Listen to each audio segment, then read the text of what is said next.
Então, neste domingo, o 6º domingo depois da Páscoa, na 8ª da ascensão de Nosso Senhor aos céus. No Santo Evangelho, Jesus promete aos apóstolos a vinda do Espírito Santo. Aproximando-se o tempo em que Jesus devia separar-se dos seus apóstolos, como um bom pai, ocupa-se em deixar-lhes tudo quanto possa consolá-los nas amarguras, fortificá-los nos santos combates e assegurar-lhes as vantagens das vitórias da fé. Já lhes tinha anunciado que, voltando ao Pai, lhes enviaria o Espírito Santo.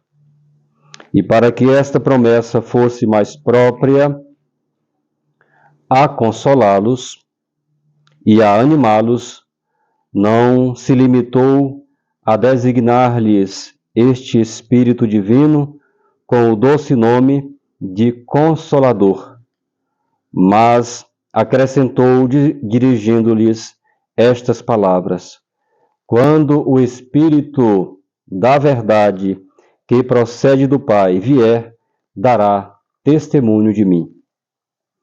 E vós também de mim testificareis, pois comigo estivestes desde o princípio.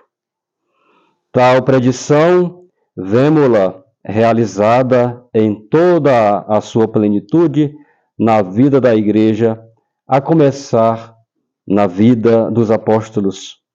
Com efeito, depois da vinda do Espírito Santo, tornou-se admirável, sobrenatural, a conduta dos apóstolos.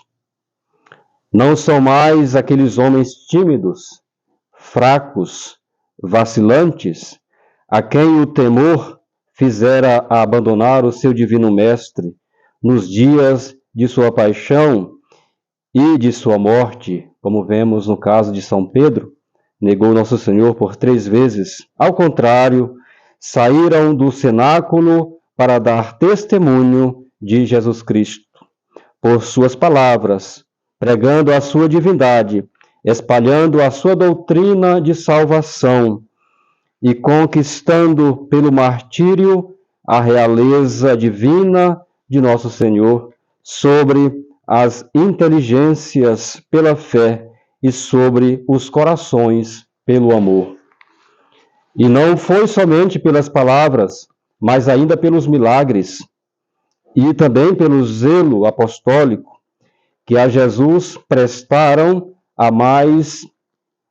o mais eloquente e grandioso testemunho, assim como lhes tinha predito. A contar dos apóstolos, 20 séculos têm se incumbido de provar a realização dessas predições no seio da Santa Igreja Católica, pela efusão de tanto sangue derramado, pela força prodigiosa de tantos gênios e de tantas virtudes, pelo prestígio único de tantos benefícios assinalados na vida da humanidade, para dar testemunho a Jesus, confirmando a verdade do que tem sido ensinado sobre sua doutrina, sua santidade e sua divindade. Mas porque os apóstolos e os seus sucessores e fiéis na Igreja têm prestado ao Divino Salvador tão glorioso e sublime testemunho? Durante os 3 anos completos em que Nosso Senhor esteve ensinando os apóstolos e estes os acompanhando em suas excursões evangélicas, ouviram a sua doutrina toda celestial, foram testemunhas oculares de sua conduta toda divina. Se os continuadores dos apóstolos e os fiéis discípulos de nosso Senhor, no correr da vida da Igreja, não tiveram com o seu divino Mestre a convivência de sua vida mortal, entretanto, há razões de sobra para prestarem o mesmo testemunho que prestaram os apóstolos e com a mesma firmeza de fé. A evidência da verdade ensinada pelo magistério infalível da Igreja Católica, a sua vida sobrenatural, superando todos os obstáculos humanos invencíveis, a divindade de sua doutrina, fora da qual tudo são trevas para a razão e fraqueza para o coração humano. A ação regeneradora que exerce sobre a vida social e moral, as vitórias constantes alcançadas nas lutas incessantes empenhadas contra o mal, a integridade de sua fé no meio das revoltas, das inteligências e das ruínas do tempo. Enfim, todas estas grandezas revelam que a Igreja é a continuação completa e perfeita da vida de Jesus, e que viver com a Igreja é viver com Jesus, sentindo e compreendendo a sua santidade infinita, a sublimidade de seus ensinamentos, a necessidade da prática de seus preceitos para alcançar a salvação eterna. Estudando-se o catolicismo com as disposições simultâneas de conhecer a verdade e de praticar a virtude, é impossível deixar de dar-lhe pleno testemunho de que é a religião única e verdadeira, a depositária fiel das verdades reveladas por Jesus Cristo, o continuador de sua missão redentora sobre a terra. É incontestável que, para ser um verdadeiro apóstolo da Igreja, um cristão sincero e fiel à sua vocação, pela convicção inabalável de sua doutrina e a prática constante de seus preceitos, há de expor-se ao ódio e às perseguições do mundo, que ataca tudo quanto condena as suas máximas perversas e dissolutas. Para prevenir de modo a não haver surpresas nem escândalos por motivo dos ódios e das perseguições do mundo cego e corrupto, Jesus faz lembrar que tal é a partilha dos que se mostrarem fiéis à sua doutrina. Lançar-vos-ão fora das sinagogas, diz o Divino Salvador. E mesmo avizinha-se a hora em que quem vos matar cuidará fazer um serviço a Deus. Esta predição cumpriu-se ao pé da letra. Vos expulsarão das sinagogas. Sobretudo nestes tempos tão difíceis em que a santa religião católica foi invadida pelos inimigos da fé. Aqueles que tentam viver a fé, essa fé que foi pregada durante 2000 anos, também são expulsos das sinagogas ou das igrejas. Não tem lugar para quem quer ser católico. E ainda avizinha-se a hora em que quem vos matar cuidará fazer um serviço a Deus. Essa morte, não digo apenas uma morte física, mas também a morte moral, de acusações, de calúnias, dizendo assim, pensando assim, daqueles ou de nós cuidarão em estar fazendo um serviço a Deus.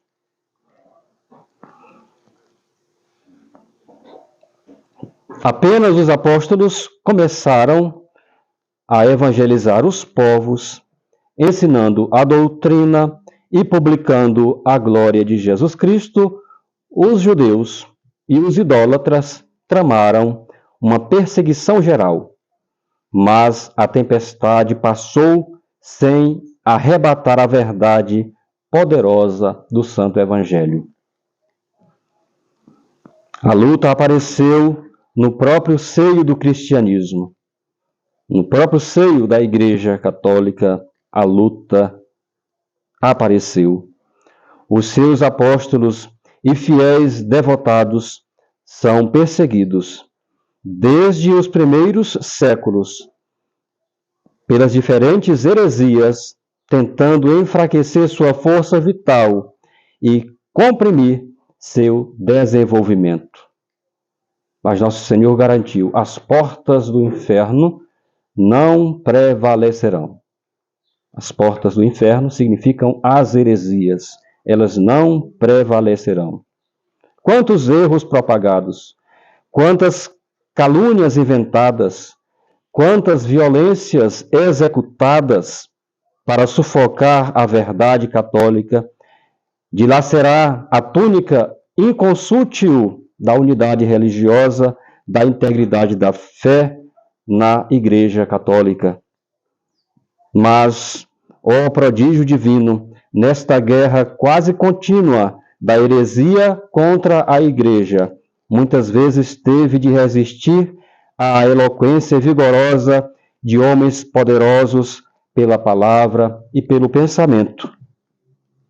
E é de notar-se que quanto mais formidável tem sido o ataque e a vitória, mais difícil, tanto mais brilhante e notável tem sido o seu triunfo.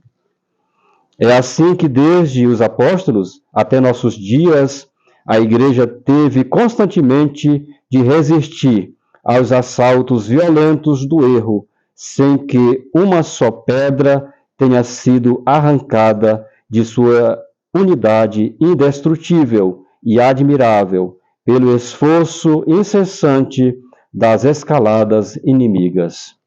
Eles entraram, conseguiram usurpar a cadeira do Beatíssimo Pedro, mas a verdade continua.